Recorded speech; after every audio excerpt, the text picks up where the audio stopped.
नींद तो नहीं आ रही? पक्का? बहुत बहुत खुशी हो रही है जयपुर आते हुए। आई एम हाफ राजस्थानी, मेरे पापा जयपुर को बिलोंग करते हैं और अब काठर एलोकेशन भी राजस्थान हुआ है, तो अब बस यहीं पे रहना है, यहीं पे काम करना है आप सबके लिए। तो आई थिंक अथर सर ने बहुत मोटिवेट किया, उसके पहले Chandramohan sir, Vipin sir and Sarneet ma'am. Civil services हम जब भी सोचते हैं तो बहुत सारी चीजें, अच्छा लाल बत्ती, अच्छा रुतबा है, अरे वाह इतनी रिस्पेक्ट मिलेगी, एक ग्लैमर भी है, और हम इन सब चीजों से अट्रैक्ट हो जाते कि यूपीएससी की तैयारी करेंगे, सिविल सर्विसेज देंगे। पर ये जो पूरी जर्नी होती है ना प्रिपरेशन की, ये सबको पता ही है काफी मुश्किल होती है। और फिर अगर इन्हीं चीजों से मन भरता है तो 5-10 दिन बाद ये सब चीजें आपको मोटिवेट ही नहीं करेंगी, और फिर आप क्या सोचेंगे, जब रोज पढ़ना पड़ेगा 10-10 घंटे, हमसे नहीं हो पाएगा। ऐसे वैसे काफी सारे लोग प्रिपरेशन कर रहे होंगे already. How many of you feel हमसे नहीं हो पाएगा? ये फीलिंग आती किस किस को है? अरे सच बताओ, किस किस को लगता है कि हर दूसरे तीसरे दिन ऐसे ख्याल आता है, नहीं हो पाएगा, बहुत मुश्किल है, हमसे नहीं हो पाएगा? नहीं, ये सच बता रही हूँ, ये सबको लगता है, ये मुझे हर दूसरे तीसरे दिन लगता था। Everybody feels this way.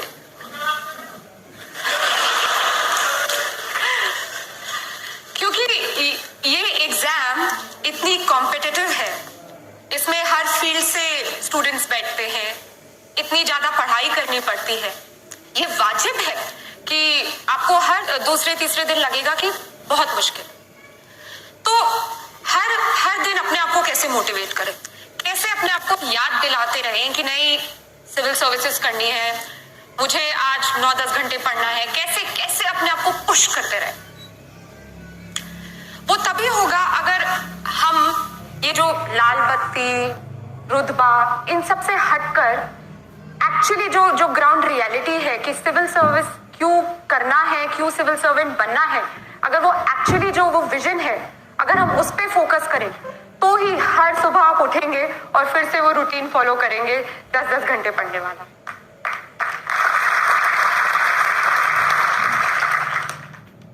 हम रोज अखबार पढ़ते हैं, सिविल सर्विस एस्पिरेंट्स तो पढ़ते हैं अखबार। कितने लोग अखबार पढ़ते हैं अच्छे से एज इन 2 घंटे लगा के अंडरलाइन करके? नहीं, और हाथ दिखाओ, ऐसे मत करो। तो हम पढ़ते हैं और चीजों के बारे में जानते हैं, अच्छा यहाँ पे रोड ठीक नहीं है, यहाँ का पानी गंदा है, हवा जहरीली है, इंफ्रास्ट्रक्चर बेकार है, उतनी जॉब्स है नहीं जितनी चाहिए। हम बहुत क्रिटिसाइज करते हैं, सरकार ये नहीं कर रही, वो नहीं कर रही। पर कितने लोग हम एक्चुअली सोचते हैं कि अच्छा हम पढ़ ले ये, हम फिर ये प्रोफेशन ज्वाइन कर ले और फिर हम कुछ चेंज लाए? कितने लोग सोचते हैं? अरे वाह, जयपुर तो भाई कमाल है।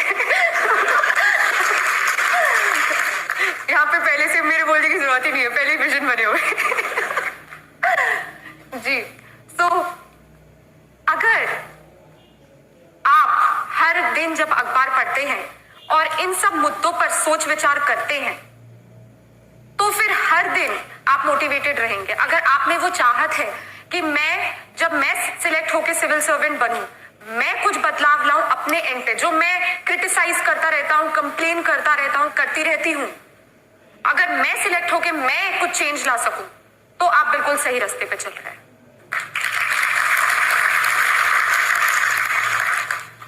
मैं आपके साथ एक इंसिडेंट शेयर करूंगी।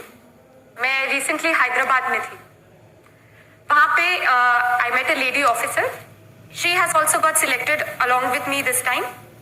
उनकी स्टोरी एक्चुअली बहुत हार्ट टचिंग थी, टच्ड माई हार्ट। तो इनकी शादी बहुत जल्दी कर दी गई, और इवन शादी के पहले जब ये अपने पेरेंट्स के साथ रहती थी तो इनके साथ बहुत डिस्क्रिमिनेशन हुआ, इनके भाइयों को ज्यादा एजुकेशनल अपॉर्चुनिटीज मिली और इनको एकदम, जैसे वो मुझे बता रही थी कि इनको कुछ नहीं समझा। फिर इनकी शादी करा दी गई। शादी करा दी गई तो हस्बैंड ने कुछ नहीं समझा, इन लॉज ने कुछ नहीं समझा। उनका बहुत मन था कि वो सिविल सर्विसेज एग्जाम दे, पर कोई सपोर्ट ही नहीं था। यहाँ पे हम बात करते हैं काफी लोगों की कि चलो हालात ठीक नहीं थे बट फैमिली सपोर्ट था, कोई ना कोई था तो गाइड करता रहा, सपोर्ट करता रहा और इसलिए सक्सेस मिल गई। ये एक ऐसी कहानी है जहां सर्कमस्टेंसेस भी फाइनेंशियल इतने अच्छे नहीं थे और कोई सपोर्ट ही नहीं था। और इनका बहुत मन था कि सिविल सर्विसेज करना है, तो कैसे भी लड़ झगड़ के फर्स्ट अटेम्प्ट दिया, नहीं हुआ। एंड पेरेंट्स ने बहुत सुनाया, इन लॉज ने बहुत सुनाया, हस्बैंड का तो कोई सपोर्ट ही नहीं था। पर इनमें बहुत चाहत थी कि नहीं, मैं देश के लिए कुछ करना चाहती हूँ, मुझे सिविल सर्विसेज करना है, मुझ में वो पैशन है। इन्होंने दूसरा अटेम्प्ट दिया, फिर भी, तीसरा अटेम्प्ट दिया, फिर भी नहीं हुआ। रिश्तेदार पता ही कैसे होते हैं, सुना सुना सुना के उनको इतना परेशान किया। उनका हस्बैंड उनसे अलग रहने लग गया। फोर्थ अटेम्प्ट दिया, फाइनली हो गया, इंडियन फॉरेन सर्विस। एंड हम इस फायर, इस पैशन की बात कर रहे हैं जो चाहिए इस एग्जाम को क्लियर करने के लिए। इतनी इतनी इतनी इतनी हिम्मत चाहिए कि चाहे कोई भी ऑड हो, कोई भी कठिनाई हो, कोई भी डिफिकल्टी हो, आप कर सकते हैं। देखिए, ना ही वो कोई रईस खानदान से थी और फैमिली सपोर्ट नहीं था, हस्बैंड आपसे अलग रहने लग गया। सोचिए कितनी, किस परिस्थिति में दिया, और चौथे अटेम्प्ट में। तो ये, this is the passion we are talking about. Michael Phelps का नाम सुना है आप सबने? तो बीजिंग ओलंपिक्स जब हुए थे, उसके जस्ट आप समझ लीजिए 1-2 महीने पहले की बात होगी, उनका एक्सीडेंट हुआ। डॉक्टर ने बोला कि उनका शायद राइट हैंड इंजर हो गया था। And he said, doctor said that I don't think अभी आप यूज राइट हैंड से कर पाएंगे, कि ज्यादा चोट लगी है। ही सेड तो क्या हुआ, पैर तो है। And then he went on to win 8 medals in Beijing Olympics. तो कितनी कितनी मुश्किलें आती हैं, कितनी कितनी परेशानियां आती हैं, पर अगर वो दिल और दिमाग में है कि नहीं, करना है तो करना है, और लोग फिर करके दिखाते भी। सिविल सर्विसेज, जैसे कि मैंने कहा कि काफी काफी मुश्किल परीक्षा होती है, देश की सबसे कठिन परीक्षा होती है। इतने सारे लोग बैठते हैं, हर दूसरे दिन मैंने बताया ऐसा लगता है हमसे ना हो पाएगा। तो ये जो मेंटालिटी है, इसको टैकल करने के लिए आपको सबको अपने लिए वो एक वजह ढूंढनी है। वो एक वजह ढूंढनी है कि आपको वो क्या चीज मोटिवेट करती है, क्योंकि आएंगे सबके जीवन में किसी ना किसी प्रकार की कोई ना कोई डिफिकल्टी, कोई ना कोई परेशानी आएगी। कभी कुछ हो जाएगा, कभी आपके पास वो मीन्स नहीं होंगे, कुछ ना कुछ होगा। बट अगर वो एक सोच है आपके दिमाग में, तो वाकई आप फिर आपको कोई रोक ही नहीं सकता। इस परीक्षा में जैसे कि 3 भाग होते हैं, प्रीलिम्स, मेंस एंड इंटरव्यू। काफी लोग मुझसे पूछते हैं कैसे प्रिपेयर करें, फर्स्ट स्टेप क्या होता है प्रिपरेशन का। और मैं सबको यही कहती हूँ कि फर्स्ट स्टेप है कि आप पूरा यूपीएससी सिलेबस याद करें, मेमोराइज करें, अपने दिमाग में बिठा लें। क्योंकि अगला सवाल वो होता है कि न्यूज़पेपर कैसे पढ़ते हैं।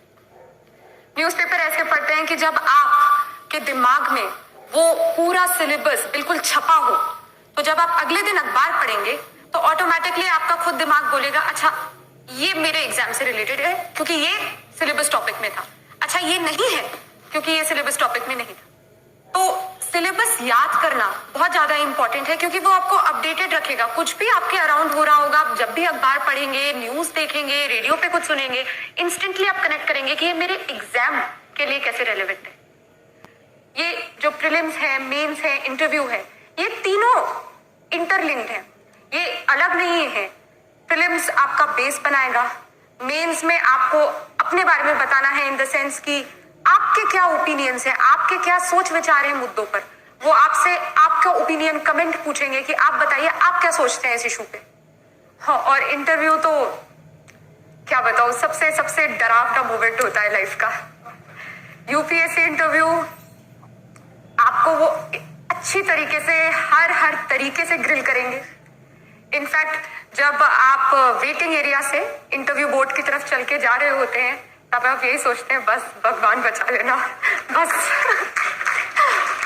पर जब आप बोर्ड के इंटरव्यू रूम पे नॉक करेंगे और वो आपको बोलेंगे यस कम इन, और फिर आप बोलेंगे गुड मॉर्निंग मैम सर जो भी है, तो वो जो आपको हल्की सी स्माइल देंगे उसके बाद फिर लगता है चलो ठीक है, अभी मरने वाले नहीं है, अभी भी जिंदा रहना है।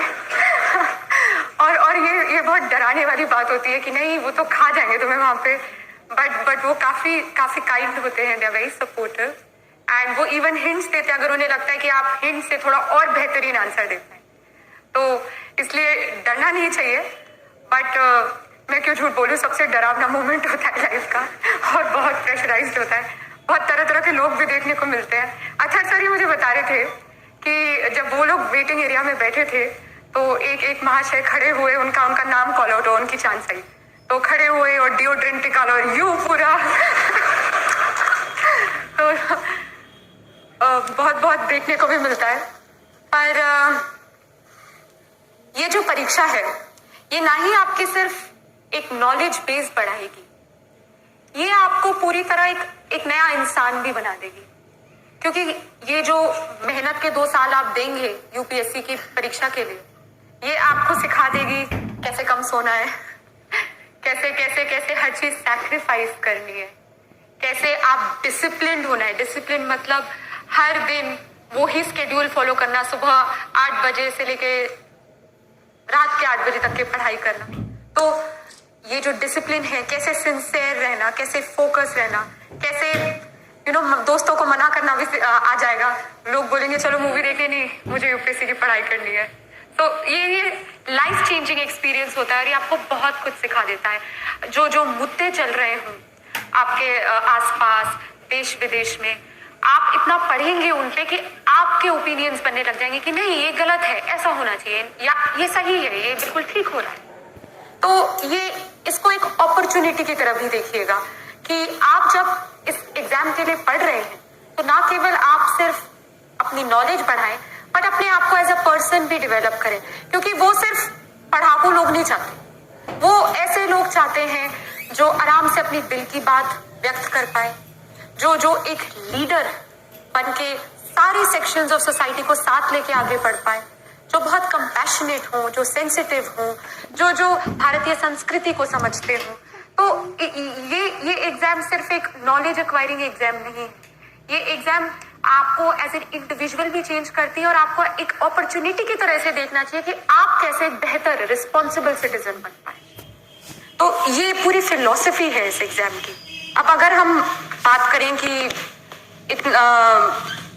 इस एग्जाम में इतना डर लगता है, इतनी कंपटीशन है, हाँ है, बट अगर आप में वो सोच है, आप रेडी हैं कि नहीं, मैं कल अगर मुझे कोई बर्थडे पार्टी में इनवाइट करे और मैं बना करके फिर भी पढ़ सकता हूँ, आप में वो सैक्रिफाइसिंग एबिलिटी आ गई है, तो फिर सीरियसली इस एग्जाम में और कुछ चाहिए ही नहीं। इस एग्जाम में चाहिए एक हार्ड वर्क, डेडिकेशन, सिंसेरिटी और आई थिंक सबसे ज्यादा एक हैप्पी आउटलुक, एक पॉजिटिव आउटलुक। हम लोग सोचते हैं कि यूपीएससी की पढ़ाई बस कमरा बंद करके बैठना है, सुबह 4 बजे उठना है, भगवान की पूजा करनी है, ये है वो है, ये सब तो ठीक है, बट इससे ज्यादा इंपॉर्टेंट है कि आप एक बहुत ही पॉजिटिव पर्सन बने रहें पूरे वो 2 साल। पॉजिटिव इन द सेंस कि आप खुश मिजाज ही रहें। आप ये नहीं कि कमरा बंद कर दिया, सबसे नाता तोड़ दिया, सब फोन वोन बंद कर दिया। हम नॉर्मल इंसान हैं, हमें भी एक आम इंसान की तरह बातचीत भी करनी है, पढ़ाई भी करना है और एक नॉर्मल बैलेंस्ड माइंड भी रखना है। तो मैं तो सबको यही कहती हूँ कि हर 15 दिन 1 दिन बाहर के लिए निकालिए, कहीं घूम के आइए, दोस्तों से मिलिए और पेरेंट्स से तो हर दिन बात करनी चाहिए, क्योंकि वो आपको कॉन्स्टेंटली बूस्ट करते रहेंगे, मोटिवेट करते रहेंगे कि जब भी आपको अच्छा ना लगे कि शायद नहीं हो पाएगा, शायद मैं उतना नहीं पढ़ पाऊंगी या पढ़ पाऊंगा, तो वो आपको हमेशा याद दिलाते रहेंगे कि नहीं, आप में वो काबिलियत है कि आप इस एग्जाम के लिए बैठ सकते हैं, आप में वो काबिलियत है कि आप एक अच्छे सिविल सर्वेंट बन सकते हैं। और खुदा ना खास्ता अगर ना भी हो सिविल सर्विसेज में, तो अगर वो सोच है कि मुझे कुछ करना है, तो आप किसी और तरीके से करेंगे। और वाकई अगर एक दरवाजा बंद होता है दूसरा खुलता है, और अगर एक चीज हासिल ना हो तो हमेशा याद रखिए भगवान ने आपके लिए और बेहतरीन चीज रखी है।